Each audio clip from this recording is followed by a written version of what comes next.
So how has this global pandemic affected a small IT business?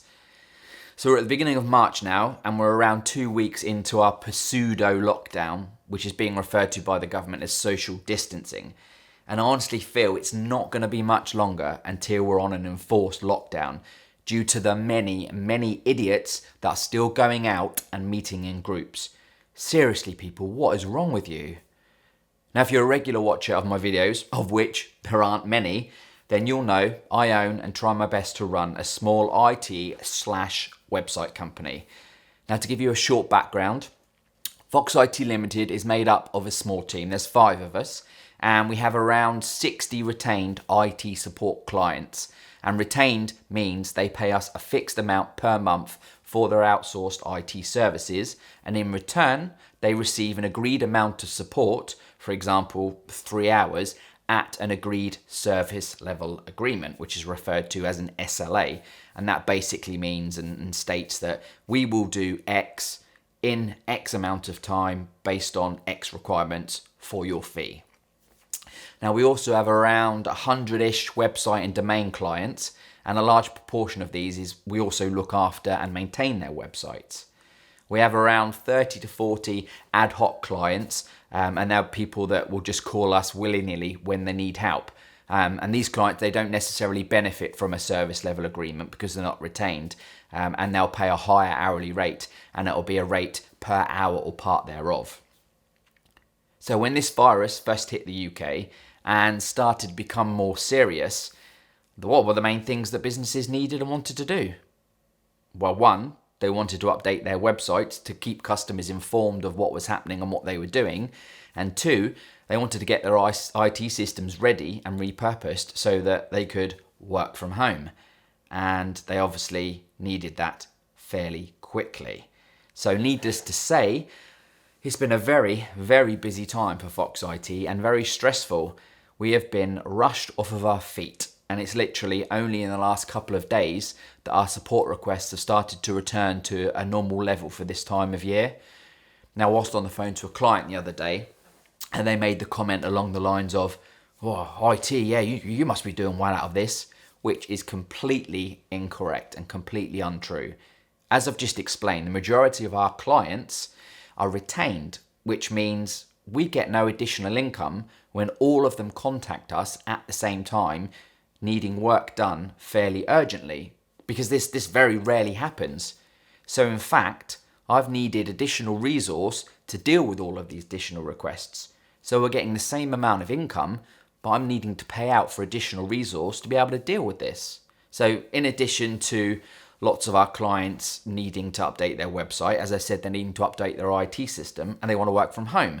So we've needed to purchase a lot of remote software licenses to be able for them to work from home. But these software licenses come from the States. And with the fluctuating exchange rates at the moment, as of Friday, we've actually been making a loss on these licenses. Now, whilst Fox IT is fortunate to have a cash buffer for scenarios such as this, to keep us going, to keep us functioning, this can only last a certain amount of time. And with lots of our clients being small businesses and facing difficulties themselves, it leaves me wondering whether our monthly invoices are actually going to get paid. Now, me and all my guys are now working from home, and we have been for the last couple of weeks. But with partners and children in the mix, no matter how hard we try, it isn't possible for us to work at full capacity. But yet, we still require to be paid a full wage. Currently, at the time of making this video, there is little to zero support for small business limited companies such as mine. The government has announced measures for the employed and now also the self-employed. But what about the directors of small businesses who have employees that they can't furlough and still need to be paid and risk not getting paid themselves? Even those employees out there that can be furloughed and are eligible to receive the 80% grant, this still relies on your employer paying you this 80% out of their own pocket. They then have to claim this back from the government. But how long is that going to take? There's going to be a lot of requests. That's going to take a while. But what about directors of small businesses who have employees that can't be furloughed and still need to be paid? Now, everyone is doing their best in the current circumstances. And thankfully, all of my wonderful clients have been very, very understanding when it comes to our response times and requesting that invoices are paid promptly. But this understanding on their part doesn't alleviate the fear on my part, because I have no idea what is coming in the coming weeks and most likely in the coming months. I see comments on Facebook about those that need to go to work should be paid hazardous pay, etc. And whilst I certainly agree frontline key workers such as the NHS, for example, wholeheartedly deserve this, and to be honest, should have been paid more a long time ago regardless. But when I see these comments, I can't help but think to myself, you should be thankful you still have a job.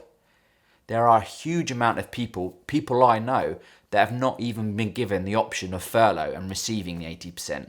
They've simply been sent home, let go, fired. So please, please challenge the way that you're thinking and be thankful and more positive, as it's not only going to help your mental health, but it's certainly going to help others. Rather than thinking, oh, you're stuck at home, just be thankful for the time that you get with your loved ones, because there's a lot of people out there wishing they had had more time with their loved ones, no matter how much they drive them crazy. Now, this isn't my normal light-hearted video, but it's something I wanted to say, something I want to put out there, which I've now done. So with that being said, stay home, stay safe, or as I saw recently, don't be a din, stay in, and be kind. Peace.